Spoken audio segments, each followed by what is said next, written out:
Protests in China against the government's strict COVID measures there have intensified, with some people publicly venting their anger at leaders of the Communist Party. Thousands of protesters took to the streets of Shanghai, calling for President Xi Jinping to step down.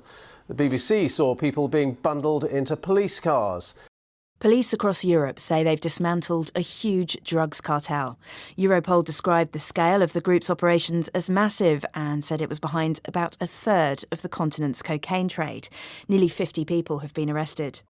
Brazil have qualified for the knockout stages of the Football World Cup with a 1-0 victory over Switzerland.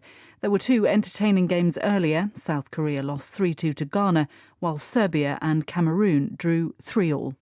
The former Chinese President Jiang Zemin has died in Shanghai at the age of 96.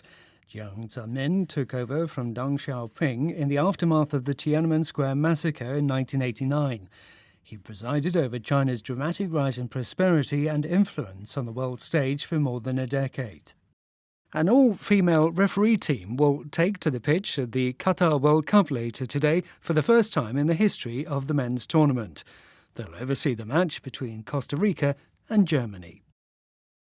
The authorities in Iran say they'll dismantle the police unit that enforces the Islamic dress code. But a BBC Persian service correspondent says this doesn't necessarily mean that the law on the hijab will be disbanded. Anti-government protests have swept Iran since the death of a young woman in custody. China appears to be dismantling its policy of mass testing for coronavirus, one of the main parts of its zero-COVID strategy. From today, residents using public transport in Beijing and Shanghai no longer need to show proof of a negative test. At the Football World Cup in Qatar, Brazil have reached the quarter-finals after a convincing 4-1 win over South Korea. Next, they'll face Croatia, who earlier beat Japan on penalties to reach the last 8 of the tournament. Croatia were the losing finalists 4 years ago. The US technology giant Apple is being sued by 2 women who say its AirTag product enabled former partners to stalk them. The devices are designed to prevent keys and wallets being lost. Japan's lower house has approved a bill to tighten regulations around donations to religious groups following the assassination of the former Prime Minister Shinzo Abe in July. The attacker said he targeted Mr. Abe because of his party's connections to the Unification Church. A British teenager has been successfully treated for leukemia thanks to a pioneering technique. The 13-year-old girl, who had an incurable and aggressive form of the disease, received genetically modified donor cells. Following a bone marrow transplant, she's now 6 months free of cancer. China is deactivating a mobile phone app that tracked people's movement during the pandemic. It's the latest policy change that shows Beijing is abandoning its zero-COVID strategy. The first member of the South Korean band BTS is beginning mandatory military service. Jin, who's just turned 30, is expected to be posted to a base near the border with North Korea.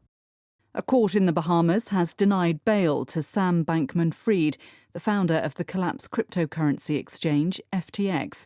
He's been accused of one of the biggest financial frauds in US history and faces both civil and criminal charges. The German former tennis star Boris Becker has been released from a British prison and will now be deported from the UK. He had been jailed for hiding $3 million of assets to avoid paying debts. Argentina have won the Football World Cup for the 3rd time, beating the reigning champions France on penalties in Qatar. A spectacular match ended 3-3 after extra time. Argentina then scored 4 penalties to France's 2, sending their fans in the Lusail Stadium into ecstasy.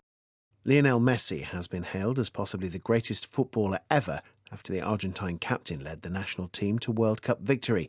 He scored 2 goals in the thrilling final against France, which went to a penalty shootout.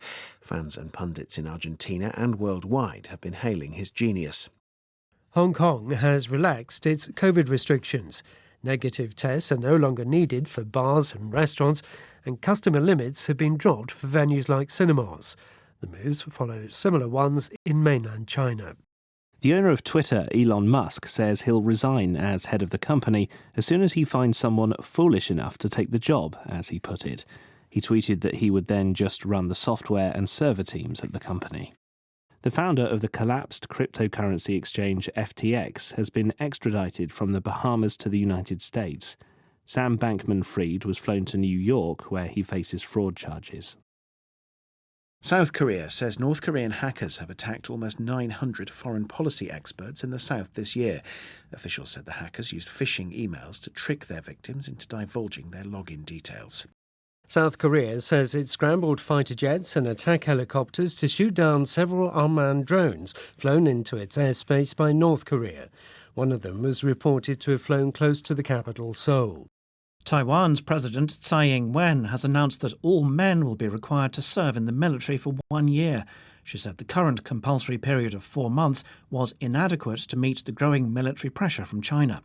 American scientists are involved in a study to develop a reliable blood test to diagnose Alzheimer's disease. It's centred on detecting a protein linked with the disease. The European Union will today seek a coordinated response towards visitors from China after Beijing eased foreign travel restrictions despite a surge in COVID-19 cases. Some countries, including the United States and Japan, are imposing mandatory coronavirus testing on arrival.